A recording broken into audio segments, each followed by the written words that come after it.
तो स्टार्ट करते हैं अब दूसरा चैप्टर। पहला चैप्टर अपन ने कंप्लीट कर लिया था। देखो दूसरे चैप्टर का सिलेबस देखो, ये अपन ने कर लिया था ना भाई, त्रिदोष, त्रिगुण, लोक पुरुष, साम्य सिद्धांत, सामान्य विशेष, डिस्क्रिप्शन ऑफ बेसिक स्रोतस। तो पहला चैप्टर का पूरा जो पहला पॉइंट था ना, उसका पूरे पॉइंट कर लिए कवर अपन ने। अब दूसरा देखो, definition and synonyms of the term of शरीर। शरीर की मतलब परिभाषा, ठीक है। Definition and synonyms of term क्रिया, सिनोनिम्स है नहीं पर्यावाची, तो क्रिया के जो पर्यावाची हैं वो और उसकी डेफिनेशन क्या है। डिस्क्रिप्शन ऑफ द शरीर दोष एंड मानस दोष, मतलब भाई शारीरिक दोष कितने होते हैं, 3, वात पित्त कफ। मानस दोष कितने होते हैं, 2, रज और तम। इनके बारे में लिखना अपन को।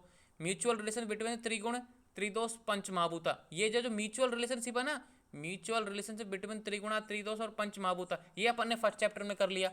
अपन ने बताया था ना भाई, त्रिगुण और पंचमहाभूतों में संबंध, त्रिगुण और गुणों में संबंध, तो म्यूचुअल रिलेशन, ये पॉइंट अपना फर्स्ट चैप्टर में हो गया। तो आपको ध्यान रखना कि सिलेबस का कौन सा पॉइंट अपन ने कर लिया, बार बार नहीं पढ़ेंगे अपन, तो ये अपन ने कर लिया। पंच डिफरेंस बिटवीन शारीर एंड शरीर, डिफरेंस बिटवीन शारीर एंड शरीर, शारीर क्या है और शरीर क्या है, ये अपन को पढ़ना है। Description of the components of पुरुष एंड क्लासिफिकेशन ऑफ पुरुष। पुरुष धातु भेद से पुरुष का संगठन आता ना, एक धातु भेद, द्वि धातु भेद, त्रि धातु भेद, षड धातु पुरुष, चतुर्विंशतात्मक 24 तत्वों से बना हुआ पुरुष, वो अपन को पढ़ना है। रोल ऑफ षड धातु पुरुष इन क्रिया शरीर एंड चिकित्सा, और षड धातु पुरुष का क्रिया शरीर में क्या महत्व है और चिकित्सा, ये अपन को दूसरे चैप्टर में क्लियर करना है। तो सिलेबस के सारे पॉइंट क्लियर करेंगे, एक भी पॉइंट अपन मिस नहीं करेंगे। और सबसे बेस्ट तरीका यही है पढ़ने का, कि बहुत से बच्चे क्या करते हैं, हाँ ये पढ़ लेते हैं ये नहीं आएगा, ये पढ़ लेते हैं ये नहीं आएगा। आपको कैसे पता नहीं आएगा, और वही एग्जाम में आ गया तो आपकी पूरी साल की मेहनत बर्बाद हो गई। तो इसलिए आपको हमेशा सिलेबस के अनुसार कोई भी टॉपिक मिस नहीं करना, हमेशा सिलेबस तो पूरा कवर करना ही है। तो अपनी जो फिजियोलॉजी की क्लास है उसमें पूरा सिलेबस कवर कराया जाएगा। तो स्टार्ट करते हैं दूसरा चैप्टर।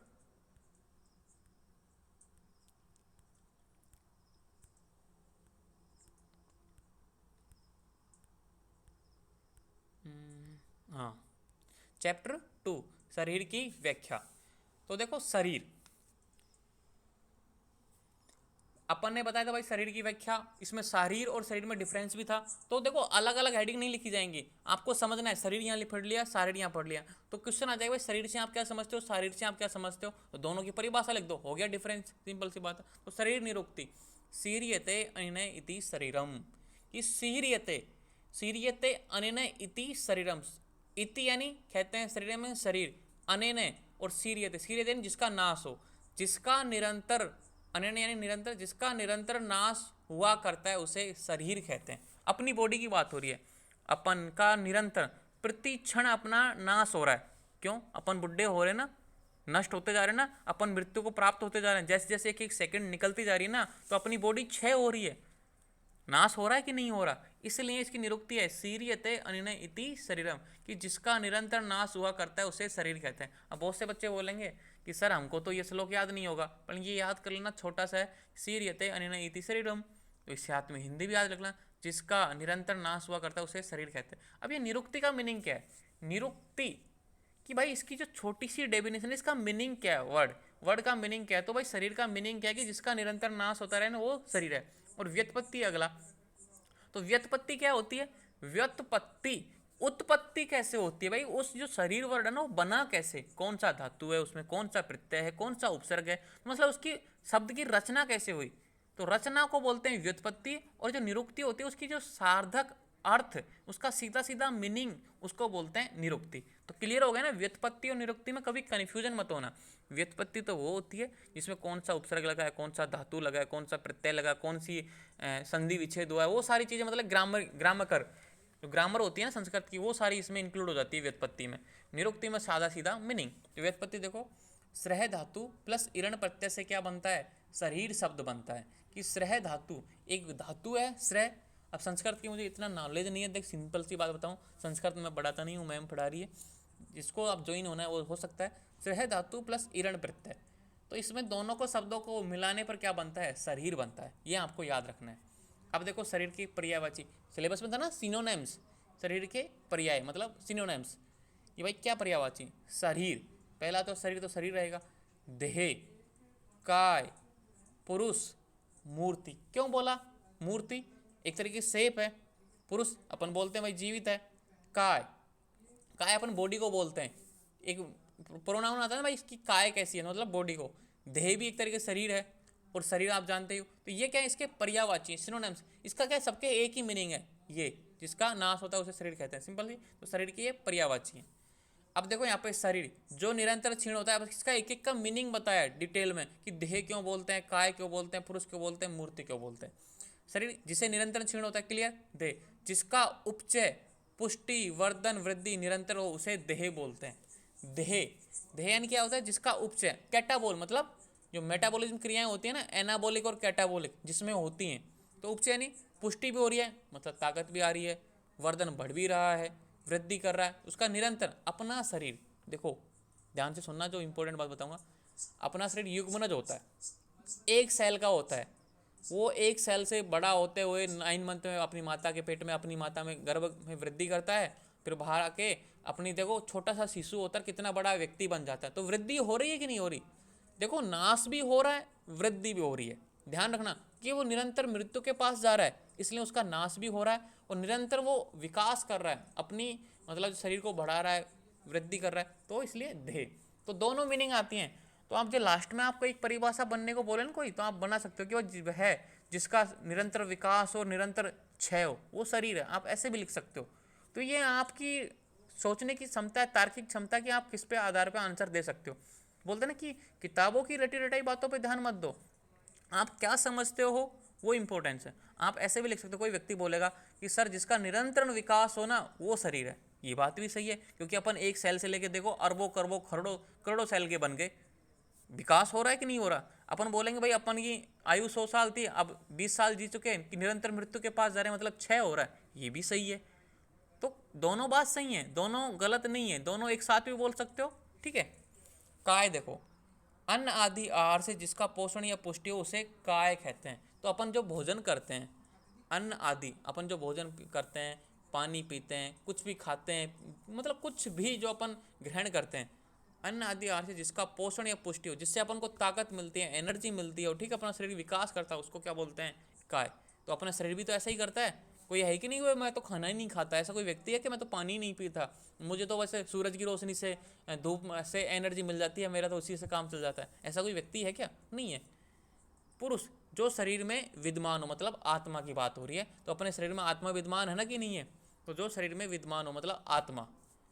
मूर्ति जो आकारवान हो, शेप है ना, एक तरीके से आकार है, किसी हर व्यक्ति की शेप अलग होती है, जैसे अपनी मम्मी की अलग है, पिताजी की अलग है, सिस्टर की अलग है, भाई की अलग है, दादा की अलग है, दादी की अलग है, सबकी शेप अलग है पूरी, मतलब पूरी वर्ल्ड में कोई जाइगोट मतलब होते हैं ना जो ट्विंस होते हैं, उनके अलावा मोस्टली सबकी अलग ही रहती है, कोई माइन्यूट डिफरेंस तो पाया ही जाता है। तो ये शरीर के पर्यायवाची हैं, और इनके नाम क्यों दिए गए हैं ये इसमें साथ में बता दिया गया है। तो शरीर शब्द का मीनिंग समझ गए, निरुक्ति समझ गए, व्युत्पत्ति समझ गए, पर्यायवाची समझ गए। अब आता है क्रिया। तो क्रिया वर्ड के बारे में पूछा था, भाई क्रिया से आप क्या समझते हैं। कार्य करने की प्रवृत्ति क्रिया है। देखो कर्म है, एक तो किया जाता है, जैसे कि उठना, दौड़ना, नहाना, घूमना, ये क्या गया कर्म, कि वो कर रहा है। लेकिन कार्य करने की जो प्रवृत्ति है ना, अपनी इच्छा, उसको क्या बोलते हैं, क्रिया बोला है। कार्य करने की प्रवृत्ति क्रिया है। क्रिया के पर्यायवाची देखो, क्रिया, कर्म, चेष्टा। अब चेष्टा यानी अपन इच्छा ही तो करते हैं भाई, काम करने की चेष्टा, ठीक है। यत्न, अपन यत्न, भाई यत्न प्रयत्न करने के बाद में अपन कोशिश कर रहे हैं, मतलब कोशिश करना। कार्य आरंभक, एक तरीके से अपन कोई काम को इच्छा कर रहे हैं, करने की सोच रहे हैं, तो कार्य का आरंभ भी तो हुआ। जैसे अपन पढ़ने की सोचनी, स्टडी करने की सोचनी है, तो आप उसके लिए शेड्यूल बनाओगे, एक तरीके से आरंभ हो गया उसका, भाई शुभारंभ हो गया। मकान बनाना है तो मुहूर्त लगाते हैं, तो भाई शुभारंभ हो गया। मकान में और मुहूर्त में कोई रिलेशन नहीं है, मकान बनेगा पत्थरों से, लेकिन अपन पूजा पाठ करते हैं, ठीक है, तो उसमें कोई रिलेशन नहीं, लेकिन आपने कार्य आरंभ कर दिया। तो मतलब एक तरीके से मकान बनने की इच्छा है ना, तो एक तरीके से ये क्या है, क्रिया के सिनोनिम्स है, आपको ऐसे समझना है, ठीक है। एग्जाम्पल ऐसे लो जो आपको क्लियरली हो जाए, ये सब आपको कॉपी में नहीं लिखना है, क्वेश्चन आएगा क्रिया के सिनोनिम्स लिखो, आपको ये लिख देना है, लेकिन ये क्यों लिखते हैं ये आपको पता होना चाहिए। फ्यूचर में आप अपने जूनियरों को पढ़ाओगे तो आपको पता होना चाहिए, ठीक है। शारीर, दो क्रिया की होगी क्लियर, शरीर की निरुक्ति व्युत्पत्ति पर्याय हो गए, क्रिया हो गई, क्रिया के पर्याय हो गए। अब शारीर, शारीर क्या है, क्वेश्चन था भाई शरीर और शारीर में अंतर। देखो ध्यान से सुनना, एक बात इंपॉर्टेंट, शरीर, शारीर और शरीरी, तीन वर्ड है, हमेशा कंफ्यूजन रहता है। कभी कभी आपको टीचर है ना पूछ लेगा, इसमें नहीं है शरीरी, एनाटॉमी में था शरीरी, कि शरीरी मीनिंग क्या होता है। एक तो होता है शरीर अपनी बॉडी, एक होता है शारीर, एक होता है शरीरी, क्या है, तीनों में डिफरेंस क्या है। तो शरीर तो आप जान गए भाई, अपनी बॉडी की बात हुई। शारीर यानी शास्त्र, जिसमें अपन अध्ययन करते हैं भाई, क्रिया शारीर, ठीक है। रचना शारीर, मतलब एक तो एनाटॉमी और एक फिजियोलॉजी, मतलब जो ग्रंथ जो जिससे अपन अध्ययन करते हैं वो शारीर, ठीक है।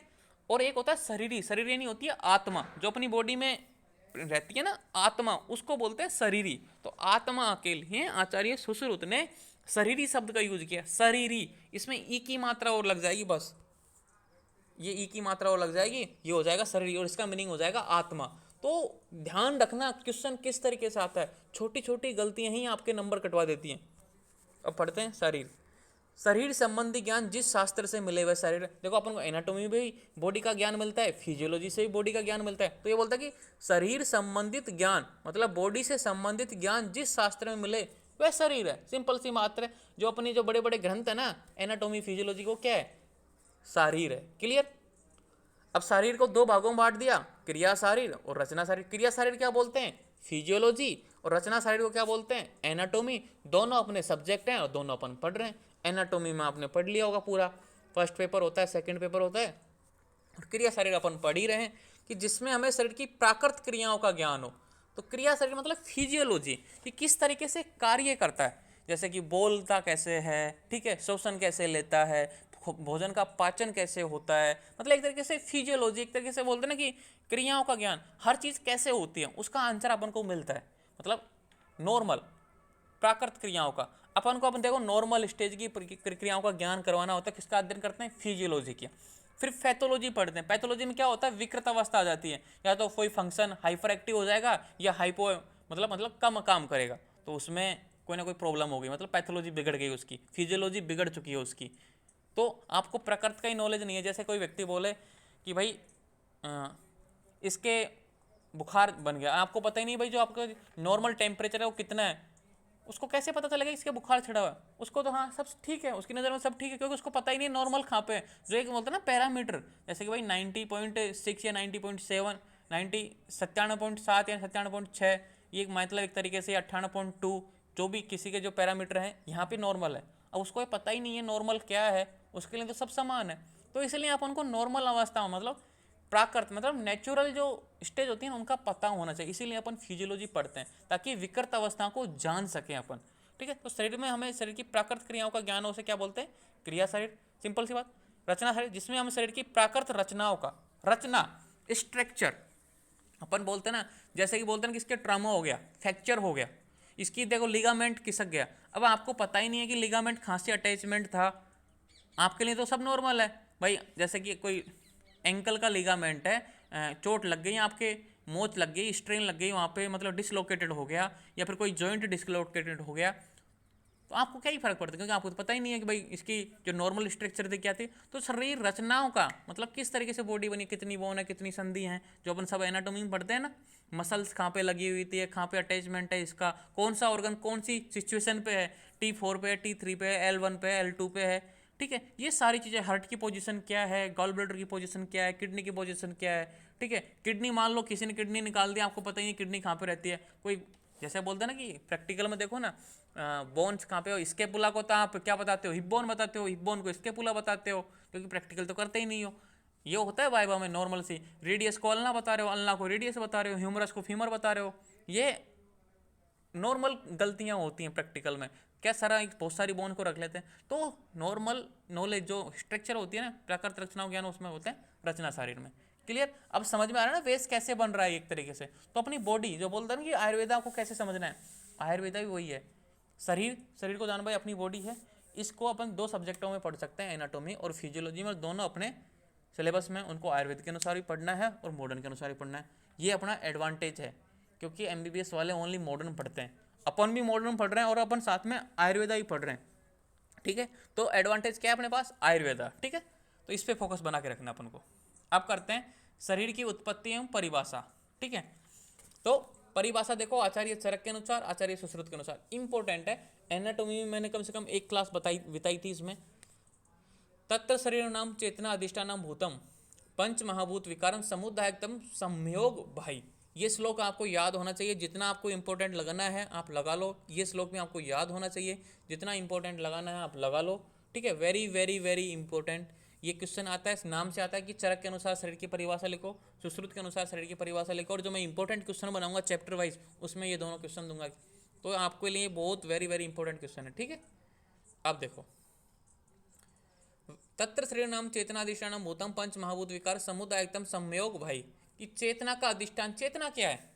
आत्मा, जीव की आत्मा का अधिष्ठान तथा पंच महाभूत विकार के समुदाय को शरीर कहते हैं। तत्व शरीर नाम चेतना अधिष्ठान भूतम पंच महाभूत विकार समुदायतम संयोग भाई, कि चेतना के साथ पंच महाभूत विकार। अब देखो सिंपल सी बात, अपन ने कोई भी चीज़ देखी हो कि सभी चीज़ पंच महाभूतों से मिलकर बनी है, ये बात मैं फिर से दोहरा रहा हूँ। तो ये बोलता है कि भाई चेतना का अधिष्ठान, जो चेतना का मतलब सजीव, जो अपनी आत्मा का अधिष्ठान है, मतलब जो घर है, अधिष्ठान यानी घर, तथा पंच महाभूत विकार। अब देखो पंच महाभूत यानी आकाश वायु अग्नि जल पृथ्वी के विकार, मतलब एक तरीके से इनका संयोग हुआ, कि समुदाय, समुदाय यानी इनका संयोग हुआ और एक शरीर बना, एक मतलब एक रूप बना, आकृति बना। ठीक है, इसने अब अलग अलग महाभूत ने अलग अलग संरचनाएं बनाई, जैसे पृथ्वी महाभूत ने अपन को रूप दिया, ठीक है, आकार दिया, जल महाभूत ने श्लेष्म दिया, वायु महाभूत ने गति दी, ठीक है, आकाश महाभूत ने खाली स्थान दिया, अग्नि महाभूत ने एनर्जी दी, ऊष्मा दी, अपन को एक तरीके से एक समुदाय बनाया, और उसमें चेतना भी है, तो उसको क्या बोलते हैं? शरीर बोलते हैं। ये कौन बोलते हैं? आचार्य चरक। यह शरीर संयोग भाई होता है। अब इसका समुदाय संयोग भाई, इसका मीनिंग क्या है? अर्थात दोष धातु मलों के संयोग का करने वाला, वात पित्त कफ रस रक्त मांस आदि सभी धातुओं को सम अवस्थाओं में रहना, उसको शरीर कहा गया। सिंपल सी बात है, संयोग भाई कि जो मूल है ना शरीर के, मूल क्या है अपन ने पहले चैप्टर में पढ़ा था, दोष धातु मल, तो इनको क्या साम्य अवस्था में बनाए रखता है। साम्य अवस्था में बनाए रखता है तो शरीर ठीक रहेगा। तो मतलब होता है कि यहाँ पे लिखा है कि मलों को संयोग का करने वाला, समयोग, सम यानी समान, जितनी बॉडी को रिक्वायर है, जितनी क्वांटिटी चाहिए उतना रखने वाला, वो क्या है? शरीर है। किसके अनुसार? आचार्य चरक के अनुसार। आदि सभी धातुओं को सम अवस्था में रहना, उसको शरीर कहा गया है। ठीक है, सिंपल सी बात है, शरीर क्या है?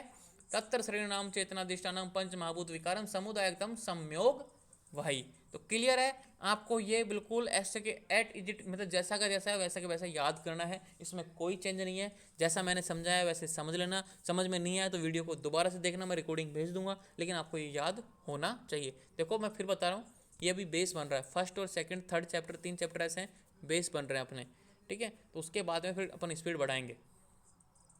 सुश्रुत के अनुसार देखो, शुक्र श्रोणितम गर्भाशय स्तम, शुक्र श्रोणितम गर्भाशय स्तम आत्म प्रकृति विकार सम्मूर्छितम गर्भ उत्तिच्युते। अब देखो सिंपल सी बात, देखो ये एक छोटी सी परिभाषा है यहाँ पे गर्भ की, कि गर्भ किसे कहते हैं। तो गर्भ की परिभाषा तो आ गई, साथ में शरीर की परिभाषा भी है। तो हम चेतना में स्थित वायु विवर्जती तेज एवं पचती आप कलिदंती पृथ्वी सन्नति आकाश विवर्धती एवं विवर्धती स यदा अश्वपात जिव्या घ्राण कर्ण नितंब गैरवस्था शरीर इति संज्ञा लभते। अब देखो किसी को ये श्लोक में भाई अशुद्धि हो सकती है, देखो ह्यूमन एरर है, तो एक बार बुक से मिलान कर लेना। ठीक है, मैं फिर से बोल रहा हूँ कि जो श्लोक में क्या अशुद्धियाँ हो जाती हैं, मेरे उच्चारण में अशुद्धियाँ हो जाती हैं, तो एक बार बुक से मिलान कर लेना भाई, कहाँ पे हलंत लगाना है, कहाँ पे विसर्ग लगाना है। तो ये पूरी शरीर की परिभाषा है। इसमें 2 परिभाषा इंक्लूड है, एक तो गर्भ की परिभाषा, इतनी यहाँ तक, तो अगर यहाँ तक याद करोगे तो ये गर्भ की परिभाषा है।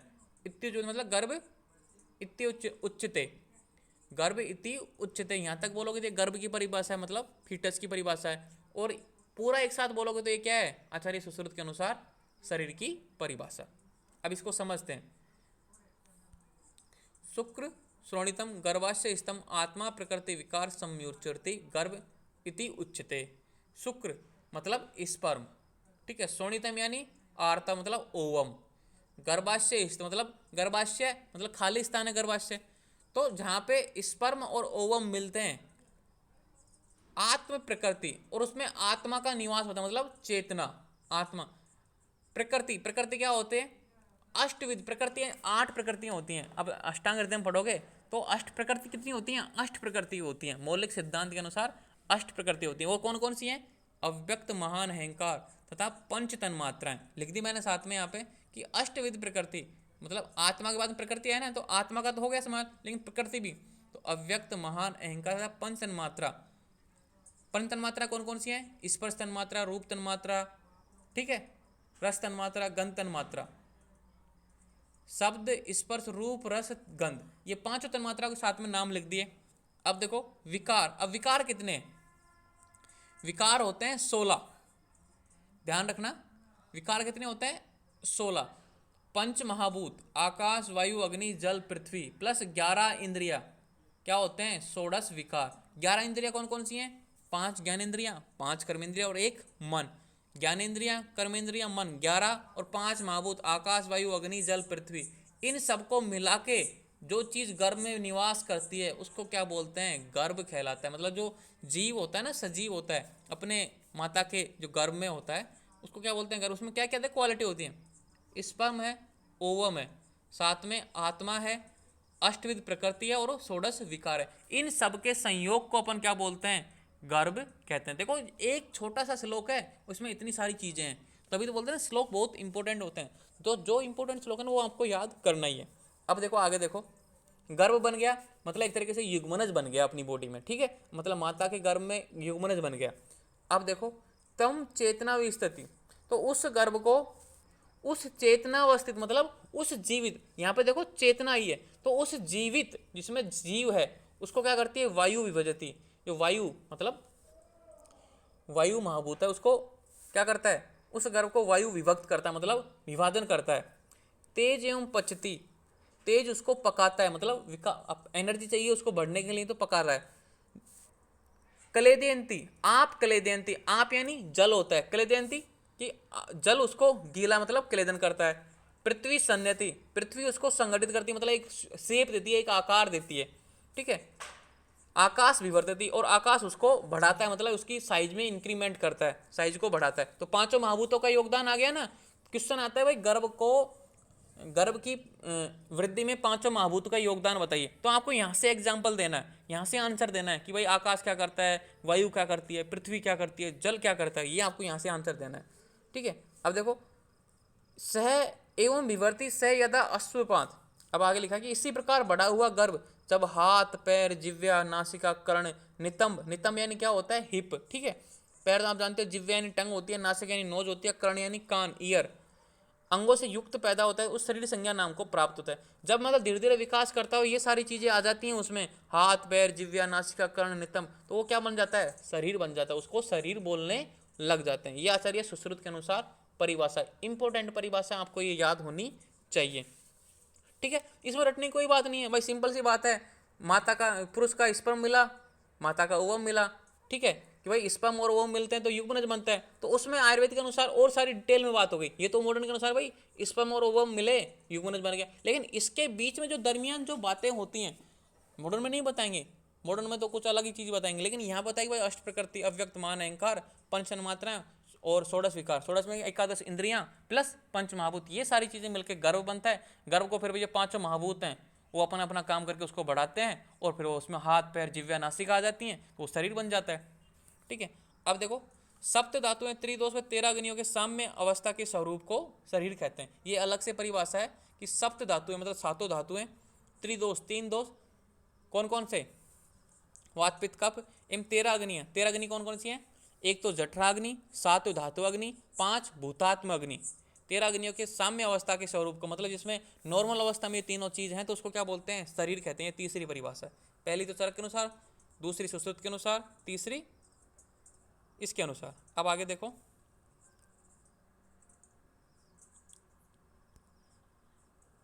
नितम यानी हिप होता है, कमेंट आया कि नितम यानी हिप, ठीक है, मैंने बता दिया था वैसे नरेश। धातु भेद से पुरुष का संख्या एवं परिभाषा, वेरी वेरी इंपॉर्टेंट है ये भी, 10 नंबर का बड़ा क्वेश्चन आता है धातु भेद से। पदार्थ विज्ञान में, एनाटॉमी में, फिजियोलॉजी में, 3 सब्जेक्टों में ये है, ठीक है।